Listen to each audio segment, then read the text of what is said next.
Yeah, the ancient Greeks of Athens were kind of offended at what the Apostle Paul was saying. They really were in an uproar about him saying that the gods that they worshipped were no gods at all. And they had one statue there that said "to the unknown God," and he used that as a pivot point to raise the question about who that unknown God was. And he said he was the creator of the whole world and the universe and all life and everything that is in it. And he said that in the past, throughout history, God had overlooked their ignorance, being graceful and merciful. But that in these last times, which was started at the beginning of the first century during the times of Christ, God was bringing them to account, was holding them accountable because of... Yeah, it says in the book of Acts, because that's where these things took place during the times of the Acts of the Apostles.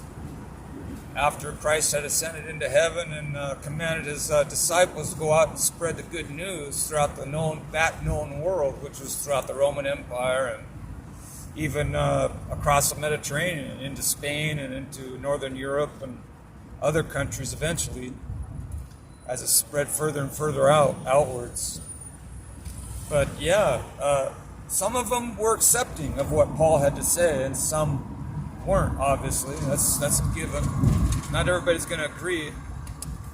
But the ones who hadn't made a final decision to accept what Paul was saying told the Apostle Paul to come back because they wanted to hear more of what he had to say concerning this unknown deity, unknown God, which they actually had as part of their whole plethora of gods that they worshipped. They wanted to put out there to the unknown God in case they were lacking or missing a god or something. They wanted to make sure they had all their bases covered. So, but they heard the Apostle Paul. He came back. He went to a place called Mars Hill, the Areopagus, which was a place known for these philosophers which would debate and which would give lectures on different beliefs and philosophies and religions. And it was a platform, a forum of an exchange of ideas, and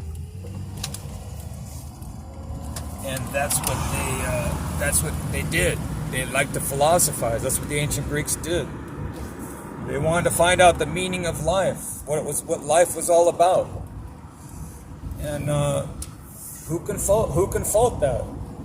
You know, people want to know their origins. They want to know who they are ethnically, genetically, historically, where they came from, where society comes from, where people come from. And I wonder if people are concerned about their origins today, about how it all started, where it all started. Maybe they just don't want to really think about it too much because they feel that it's really not known. So they just kind of embrace this, it happens somehow, whether through evolutionary, natural, random occurrences and processes without any divine... Of course, not everybody agreed with the Apostle Paul. Some groups were kind of hostile. Some were civil. I suppose it depends on the particularly type of people that were there in these crowds that the Apostle Paul was addressing. He often went into the marketplaces where they did business, and he would engage in conversations and speaking engagements, part of their lecture halls and their places where they debate one another on different political and religious matters. But sometimes they didn't like what he was saying. And some of them were offended because, especially when they felt that he insulted their princess of gods. They're goddesses. They're goddess of Diana of the Ephesians. She was the queen of heaven. And they picked up stones and they threw them at Paul, and they actually thought that they had done him in, but he got up and wiped the dust off his body and walked right back in there and told them, hey, Diana's not a god. She's just a false god.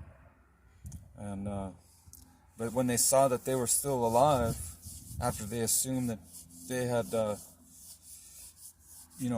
caused them to perish by stoning, they started tearing their clothes and they started worshiping him like he was a god, like one of their Greek gods, Zeus and Hermes, because he had a traveling buddy with him.